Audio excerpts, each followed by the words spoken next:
Adeneye. How are you? You're welcome, sir. You're welcome, sir. Lovely audience you are here.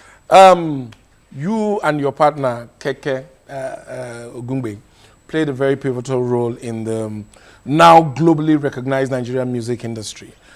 What can government learn from what you guys did with the entertainment industry? What can they learn? I mean, apply it to other industries like NEPA, for example. Wow. That's the caveat emptor there.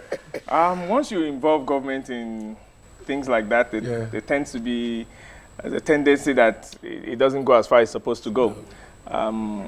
What we really want, or what you want government to do, is to provide an enabling environment. I mean, this might be overused and oversaid, but really, it's an enabling environment that platform, that freedom to be able to say, okay, government at least will not bother you, but you have the freedom to go exercise your rights to your creativity. But once you get government too involved in things that have to do with creativity, and over-regulation will kill creativity. Will kill it. Yeah. And then again, if the government doesn't provide the enabling environment, blaze your own path, create your own, your own destiny. Haven't taught in the US for 7 years. How do you compare our educational system, to that of the US? I'm a broadcaster who happened to have delved into teaching, and I did that because teachers are influential. I mean, most of us in some places they are supposed to be influential everywhere, but we have rendered them uninfluential. But believe you me, whether good or bad, teachers have influence on you. Yes. Your children and our children, they spend more time with their teachers than they do with us. True. I mean, 8-9 hours every day. We go to work, we come home 7-8. By the time you get home, they are asleep. By the time you wake up, they are gone. So whichever way you look at it, teachers have a big deal of influence on your children. What's the difference between that system in the US and here that you noticed? The system of education there, yes, you might say it might be better, might be a little more advanced, but I really believe the content of our education here is far, far superior.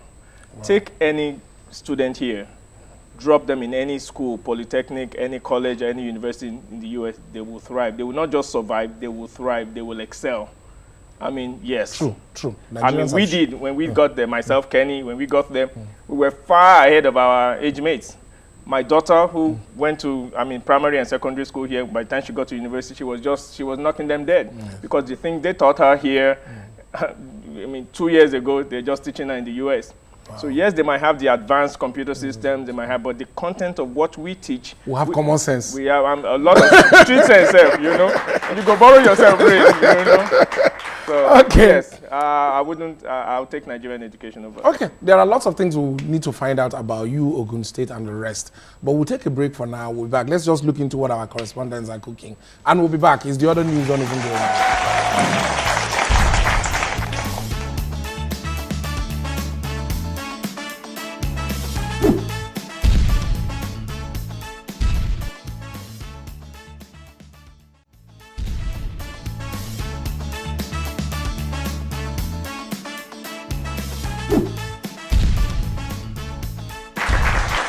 Binta and Dan are getting ready, but my conversation, this interview with D1 Dayo Adeneye must continue.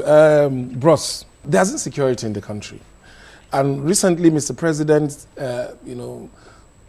said the Inspector General of Police is losing weight, which means he's walking. So is weight loss now a new yardstick to measure performance?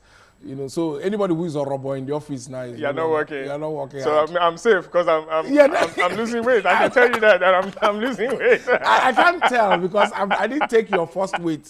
I didn't take your weight prior to this time. So that's a good one. That's in the news, I mean. Yeah, it's in the news.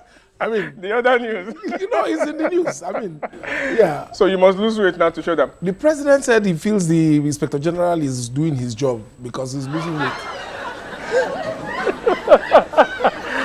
But sincerely speaking, yes, we have some challenges with security, but it's not peculiar to Nigeria. It's a worldwide thing. Even America will tell you. I mean, you and I watch the news. Every other week, somebody goes into a McDonald's or Burger King or mosque and shoots 40, 50 people. And soon after, they get arrested and brought to justice. That's the difference. But it doesn't stop them from doing it the next week. But in our own end of story, people have died. Government will just send delegates it to goes go back and to the same point. We need to hold people accountable. We listen to the same rhetoric. Our officers will come and say, we will fish them out from every nook and cranny. And then all of us go to sleep. Nobody comes the next day and say, Oga Inspector General. We have not seen. We've not seen. And the more we challenge them and hold them accountable for that work that they need to do, I think the better we all will be as a nation. All right. Okay. Now, let me go back to an industry that you know so much about before you went into politics. Yahoo boys and and the music industry. In recent times, it looks like they've developed this marriage where strange relationship where musicians are now hailing Yahoo boys. Although some of them have also come out to say, no, this trend is painting the country in bad light. Was it like that in your time? From time immemorial, musicians will sing the praises of whoever is willing to give them money. Yeah. From the days of our forefathers, even the King Sonny, they will hail your it's praises. Cultural. It's cultural. It's part of what we do. Chai. But when you say... Chai. No, I mean, even Oyenusi, that was the arm robber, he had a record sang after him. Wow. I mean, even Adeneye himself, the robber, I'm not saying good, I mean, that was good. But when you talk of this generation now, and obviously this Yahoo phenomenon it's what's prevalent now. We're not saying it's good, but it's also our musicians, the young ones, the rappers, they find a way to explain. They rap about what they see, and what we all see every day is the Benzo boys and the stealing of pants for whatever reasons. So they rap about that because that's what, I mean, if you are rapping about education, nobody... Art mimics life. Yeah. So, but I don't think that's anything new. I mean, even from the days of, our parents. Okay, let us tap into your experience for the benefit of our young listeners. You've been in the entertainment industry. You've seen the political side of things. What role... As have you. We're talking about you. The interviewer will become the interviewee. We were both in this we're talking about you for today. Now, considering your experience you've gathered over the years, what do you think is the role of the entertainer in today's politics? The role of the entertainer in politics? It's just about the same as the role of any Nigerian. We should all take interest. We should all participate. And when I say participate, the average African or the average Nigerian thinks to participate in politics is just for me to go and vote. We are all political animals. Whether you sit in a beer parlor and discuss APC, PDP, or whether you actually join a party or you run for office, we are all political animals because every particular day we talk about politics. We talk about the high rate of school fees, we talk about the high food costs. All those things are affected by politics and politicians. So whether you're an entertainer, whether you're a broadcaster, whether you're a student, we all have a role to play.